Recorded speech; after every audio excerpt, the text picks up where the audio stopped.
Bonjour à tous et bienvenue pour la vie, analyse et explication de l'épisode 3 de The Walking Dead Dead City. Je vous invite à laisser un petit pouce bleu ou de vous abonner si la chaîne vous intéresse et je tenais aussi à rappeler que je suis en stream sur Twitch tous les soirs.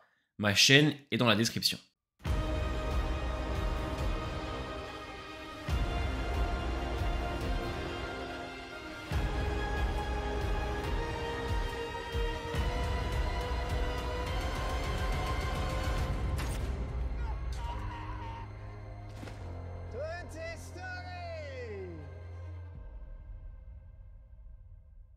Nous sommes maintenant à la moitié de Dead City et l'épisode 3 confirme la montée crescendo de ce spin-off. Oui, cet épisode est mon préféré pour l'instant. Ce n'est pas parfait bien sûr, car à mes yeux il contient encore des facilités et un personnage pas particulièrement intéressant, mais il réussit encore une fois à être divertissant, développe correctement ses personnages, propose même des dialogues vraiment bien écrits et annonce de belles choses pour la suite. L'épisode commence avec Ginny et Negan bien avant les événements de Dead City.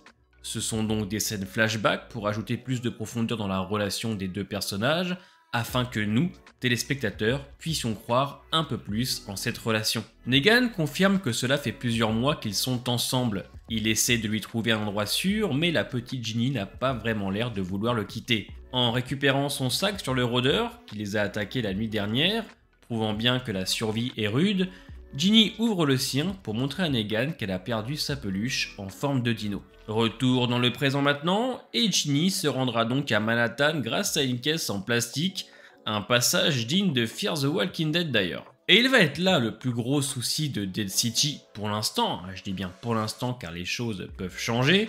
Je trouve le personnage de Ginny inintéressant au possible. Autant les passages avec Negan dans l'épisode qui nous permettent de développer le duo et surtout amener à cette fameuse scène avec Maggie que je trouve géniale, je suis ok, ça marche bien. En revanche, le personnage tel qu'il est ne raconte pas grand chose. Et ça n'a rien à voir avec le fait que c'est une enfant ou qu'elle ne parle pas. Je trouve que l'actrice ne joue pas très bien, c'est très dur pour elle de dégager quelque chose, là où Lauren Ridloff par exemple y arrivait très bien. Et surtout, quitte à nous réinstaller un duo avec Negan, pourquoi ne pas avoir repris Lydia par exemple, avec qui ça fonctionnait déjà.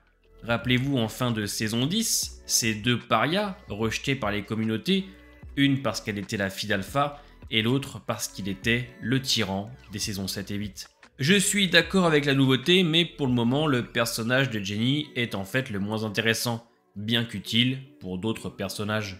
Après l'intro, nous retournons avec Maggie, Negan et le petit groupe. Tommaso et Amaya expliquent qu'ils étaient encore des gamins quand Manhattan est tombé. Ils ont assisté à l'explosion des ponts et la fermeture des tunnels.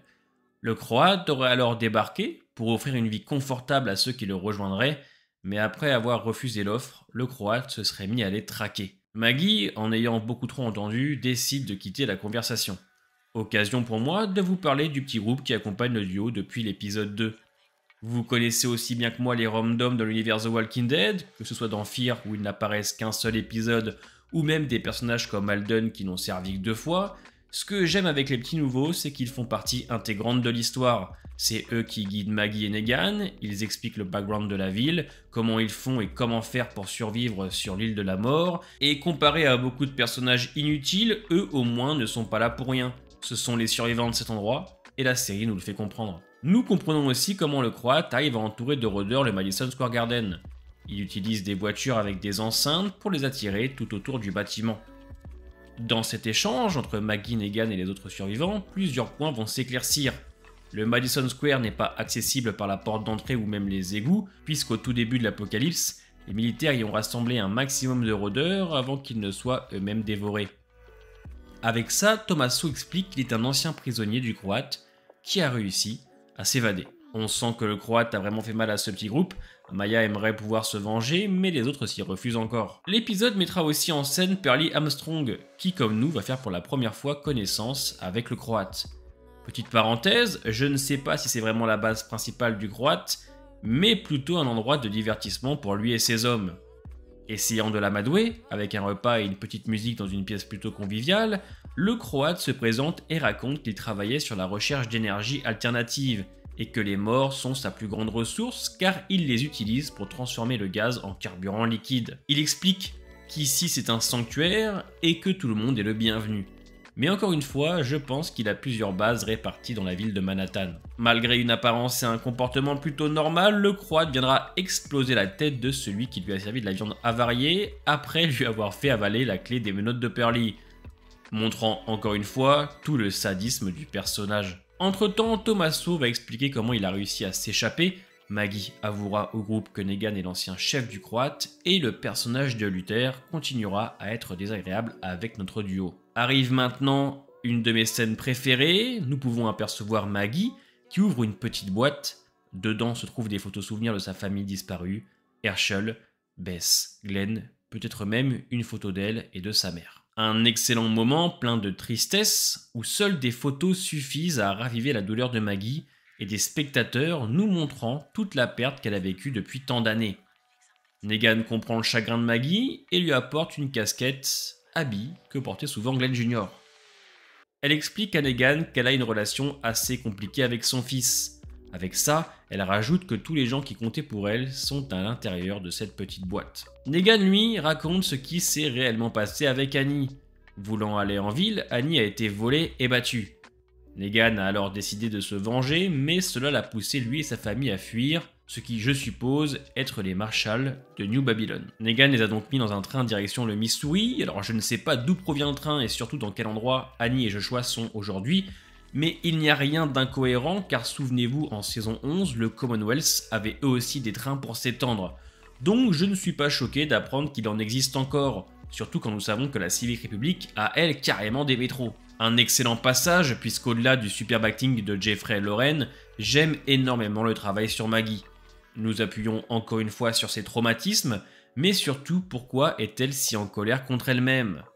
La dernière fois qu'elle a vu son fils, c'était lors d'une dispute et elle est terrifiée à l'idée de croire que cela pourrait être la dernière chose entre elle et lui. Avec ça, c'est à Negan qu'elle se confie, qui lui aussi le fera en parlant de sa famille qu'il a préféré laisser, comme si au fond de lui, il ne voulait pas qu'Annie et Joshua connaissent vraiment le monstre en lui et qu'en étant ensemble, il les mettrait en danger à cause de son tempérament. Nous avons donc une femme qui cherche à retrouver son enfant, tandis que l'autre l'a abandonné pour sa sécurité. Maggie acceptera la casquette, mais même si elle veut pouvoir accepter cet homme, son geste de fin nous fera comprendre qu'elle ne reculera devant rien et malgré les efforts, elle ne pourra jamais, ou en tout cas pour l'instant, mettre de côté ce qu'elle a fait.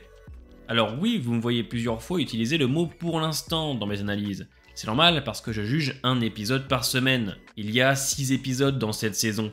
Donc les choses peuvent être déconstruites ou même reconstruites, c'est normal. Dans une série, les choses évoluent, donc je suis par moments obligé de mettre « pour l'instant ». Nous suivrons ensuite Ginny, qui se balade dans Manhattan comme dans une kermesse de village d'ailleurs. Une scène flashback va arriver, qui appuie encore une fois sur cette peluche de dinosaure qui aura un impact à la fin de l'épisode. Ginny n'a pas l'air de bien cerner la situation et Negan essaye de lui faire comprendre que son mutisme et ses traumatismes vont devoir être balayés très rapidement puisque le monde d'avant n'existe plus. Il faut, je cite, passer directement à la connerie de rester en vie.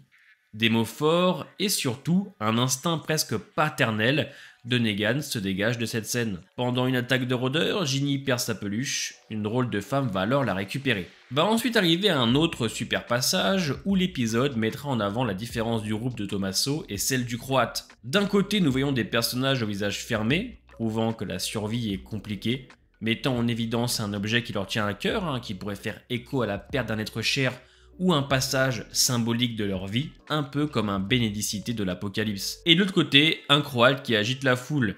Ah, ça se marre bien, puisqu'on célèbre un frère tombé au combat. Il explique que la mort n'est pas la fin parce que les gens sont une ressource. Du moins, les morts sont une ressource. Ce qui fait un gros parallèle avec Negan, puisque lui voyait les vivants comme une ressource. Ouais, ça fait beaucoup le mot ressource, je sais. Le Croate va alors faire respirer ce que nous allons appeler la drogue zombie à Pearlie, et le laisser se débrouiller les mains attachées contre le rôdeur. Après avoir récupéré la clé, il va se servir d'une de ses bottes pour se débarrasser des 3 autres. Pearlie nous montre encore une fois que c'est un personnage extrêmement débrouillard avec beaucoup d'expérience. Il se débarrasse facilement des rôdeurs et arrive à se sortir de l'épreuve du Croate. Voilà donc peut-être une manière de recruter les gens. Le Croate les met en difficulté dans une arène et s'ils s'en sortent, ils peuvent rejoindre le sanctuaire. Pendant que Tommaso explique à Maggie son ressenti sur la situation, la fameuse dame ayant récupéré la peluche débarque. Maggie la reconnaît d'entrée et la récupère. Dans une autre scène, après que le Croate ait découvert la lettre cachée dans la chaussure de Pearly, il se mit à la réciter à voix haute, ce qui déstabilisera le Marshal qui sera contraint de lui dire la vérité. Avec ça, le Croate nous a expliqué que sa famille avait été mangée par des cannibales pendant son absence au début de l'apocalypse. Et 10 minutes avant la fin de l'épisode, Luther confronte Negan, car il a trouvé dans le sac de celui-ci le fameux avis de recherche. Il demande à Negan et Maggie de partir, mais Negan refuse, lui donnant le temps de réfléchir à 2 fois à ses prochaines actions. Ne voulant rien entendre, Luther décide d'affronter Negan, mais malheureusement pour lui et grâce à une petite facilité qui va permettre de faire passer la mort pour un accident, Luther s'empalera l'arrière de la tête en tombant et Negan préférera l'abattre pour lui éviter l'agonie. La scène nous confirme que Negan ne veut pas le tuer, malgré le fait que Luther l'ait agacé à plusieurs reprises. Negan ne tue pas par plaisir, Negan tue pour sa survie. Il lui a laissé une chance qu'il n'a pas voulu prendre, alors le personnage a agi. Nous verrons ensuite Maggie à côté d'un baril, prête à brûler l'animal en peluche de Ginny. Passage extrêmement dur, puisque Maggie serait prête à sacrifier une enfant pour sauver le sien. Et je sais que pas mal de monde diront encore que Maggie est exécrable. Sauf que le geste est parfaitement compréhensible, en rapport avec ce que nous installons depuis le début avec Maggie. Elle qui n'a plus que son fils pour se raccrocher à ce qui lui reste de l'homme de sa vie, elle qui a peur de le perdre alors qu'ils se sont disputés la veille de son enlèvement, elle se refuse simplement à perdre la chair de sa chair, et même si c'est parfaitement égoïste de sa part, je le conçois, puisqu'on la voit par moments écouter Negan et le comprendre, Negan n'est pas visé personnellement par le geste, et nous ne savons même pas si Maggie le fait réellement. Mais il prouve que Maggie fera tout pour sauver son fils, même si elle doit sacrifier des gens, et même des enfants. Dans une autre scène flashback, nous voyons Negan réconforter Ginny après avoir trouvé son animal en peluche. Il lui apprend le même sifflement que sa femme avait l'habitude de faire lorsqu'elle était malade, pour qu'il puisse l'appeler ou l'avertir directement. Et l'épisode se terminera avec Maggie, prête à brûler la peluche, pendant que Ginny la voit au loin. Et ouais, c'est pas très compliqué de se retrouver à Manhattan. Nous sommes maintenant au mid-season et les hostilités sont maintenant lancées entre le Croate qui apprend que Negan est sur l'île, Maggie qui confirme bien qu'elle pourrait sacrifier n'importe qui pour sauver son fils, et Negan qui sera sûrement accusé d'un meurtre qu'il n'a pas réellement commis. Je pense sincèrement que les 3 derniers vont être assez intenses. Avec cet épisode 3, Dead City mélange la distraction, le développement de ses personnages et surtout une réelle impression d'avancée. Avec la découverte d'un protagoniste encore un peu timide, qui utilise les morts comme ressources et a fait de Manhattan son terrain de jeu, allant presque créer une version dark de Negan, puisque lui voyait les vivants comme une ressource, j'aime le parallèle utilisé. Et j'espère que nous irons plus loin dans le traitement du Croate, qui a l'air d'avoir un passif très douloureux. Avec ça, nous continuons à travailler une relation électrique entre Maggie et Negan, qui, qu'on se le dise, est 20 fois plus intéressante qu'en saison 11. Plus subtile, plus vrai, grâce aux grosses performances de Lorraine et de Jeffrey. Nous avançons avec 2 personnages toujours torturés, et l'écriture est vraiment plaisante à suivre. Avec ça, l'ambiance est toujours réussie, les nouveaux personnages sont attachants et nous avons toujours ce sentiment de fraîcheur. Je regrette encore une fois les facilités et un personnage comme Ginny vraiment en déca des autres. Il est l'heure maintenant pour Dead City d'y aller à fond puisqu'il ne reste que 3 épisodes. Elle nous a prouvé qu'elle avait encore des choses à dire. Voilà donc pour cet avis et analyse de l'épisode 3. J'espère que la vidéo vous a plu. N'hésite pas à me dire en commentaire ce que tu en penses et si tu as aimé l'épisode. À la semaine prochaine pour l'épisode 4 qui a l'air quand même très lourd. Portez-vous bien et à bientôt.